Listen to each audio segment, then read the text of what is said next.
Domenica 5 gennaio, Santa Emiliana. È il quinto giorno dall'inizio dell'anno, ne mancano 360 al termine. Il sole sorge alle 7.50, tramonta alle 16.42. La luna si leva alle 11.03, tramonta alle 23.11.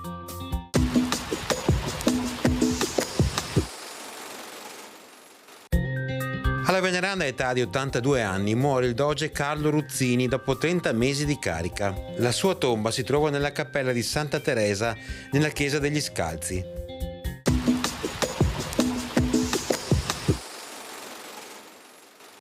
Le previsioni per domani: cielo in genere coperto, a tratti qualche modesta precipitazione più che altro sulle zone montane e localmente su quelle pedemontane, con limite delle nevicate dell'ordine dei 1500 metri.